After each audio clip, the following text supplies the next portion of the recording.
Welcome to Razia's kitchen. ഇന്ന് നമുക്ക് മലബാർ സ്നാക്കായ കായും മുട്ടിയും വറുത്തത് എങ്ങനെ ഉണ്ടാക്കാൻ നോക്കാം. അപ്പം അതിനു വേണ്ടി ഞാൻ ഒരു 6 നേന്ത്രപ്പഴം നാലാക്കി മുറിച്ചെടുത്തിട്ടുണ്ട്. പിന്നെ ഒരു 3 കോഴിമുട്ട, വലിയ കോഴിമുട്ടയാണ്, ഒരു 3 എടുത്തിട്ടുണ്ട്. ചെറുതാണെങ്കിൽ നമുക്ക് 4 എടുക്കാം. പിന്നെ 3 ടേബിൾ സ്പൂൺ പഞ്ചസാര എടുത്തിട്ടുണ്ട്. കുറച്ച് അണ്ടിപ്പരിപ്പ്, മുന്തിരി, ഒരു 1/4 കപ്പ് തേങ്ങ, 1 ടീസ്പൂൺ പശു നെയ്യും, 1/4 ടീസ്പൂൺ ഏലക്കാപ്പൊടി എടുത്തിട്ടുണ്ട്. ഇനി നമുക്കത് എങ്ങനെ ഉണ്ടാക്കാൻ നോക്കാം. ഇത് നമുക്ക് ആദ്യം നമ്മൾ മുറിച്ച് വെച്ച പഴം ഒന്ന് പൊരിച്ചു കോരാം. അതിന് വേണ്ടി ഞാൻ വെളിച്ചെണ്ണ അടുപ്പത്ത് വെച്ച് ചൂടായിട്ടുണ്ട്. ഇനി നമുക്ക് പഴം പൊരിച്ചെടുക്കാം. ഇത് വെളിച്ചെണ്ണയിൽ പൊരിച്ചാലാണ് നല്ല ടേസ്റ്റ് ഉണ്ടാവുക.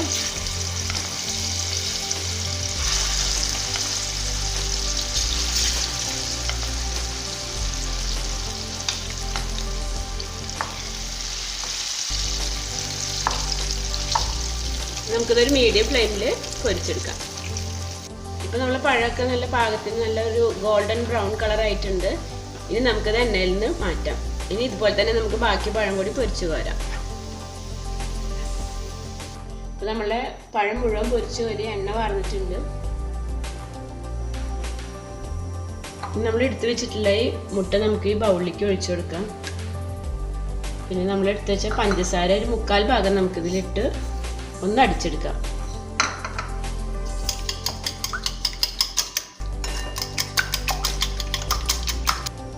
പഴം പൊരിച്ചെടുത്ത എണ്ണ ഞാൻ അതിൽ മാറ്റിയിട്ടുണ്ട്. ഇത് നമുക്ക് ഇതിലേക്ക് നമ്മൾ എടുത്തു വെച്ചിട്ടുള്ള പശു നെയ്യ് ഒഴിച്ചു കൊടുക്കാം. നെയ്യ് ചൂടായിട്ടുണ്ട്. നമുക്ക് ഇതിലേക്ക് അണ്ടിപ്പരിപ്പ്, മുന്തിരി ഇട്ട് കൊടുക്കാം.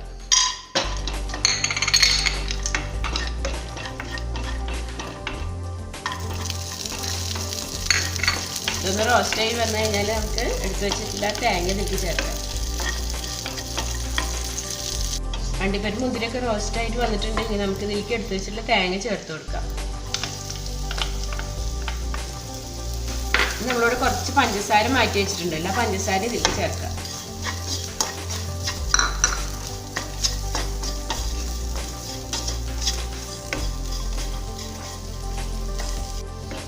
ഇതിലേക്ക് നമ്മൾ പൊരിച്ചു വെച്ചിട്ടുള്ള ഈ പഴം ചേർത്ത് കൊടുക്കാം.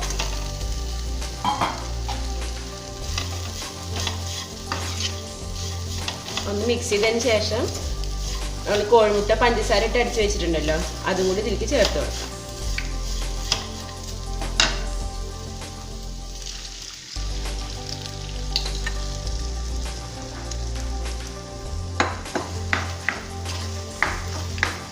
ഇതൊരു വിധം എല്ലാവരും ഉണ്ടാക്കുന്ന ഡിഷ് തന്നെയാണ്. എന്നാലും ഞാനത് അറിയാത്തവർക്ക് വേണ്ടിയിട്ട് ഒന്ന് ഷെയർ ചെയ്യാണ്.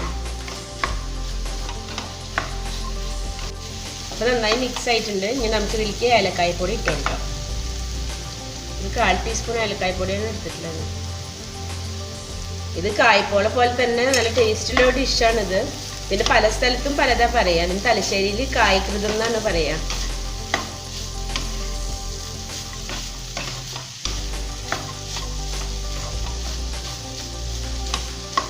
അപ്പം നമ്മളുടെ കായും മുട്ടയും വറുത്തത് റെഡി ആയിട്ടുണ്ടെങ്കിൽ നമുക്ക് ഫ്ലെയിം ഓഫ് ചെയ്യാം. അപ്പം നമ്മളെ കായും മുട്ടയും വറുത്തത് സെർവിങ് ഡിഷിലേക്ക് മാറ്റിയിട്ടുണ്ട്. അപ്പം നിങ്ങൾക്ക് എൻ്റെ വീഡിയോ ഇഷ്ടമായെങ്കിൽ ലൈക്ക് ചെയ്യുക, ഷെയർ ചെയ്യുക, സബ്സ്ക്രൈബ് ചെയ്യാത്തവരുണ്ടെങ്കിൽ സബ്സ്ക്രൈബ് ചെയ്യുക. Thank you.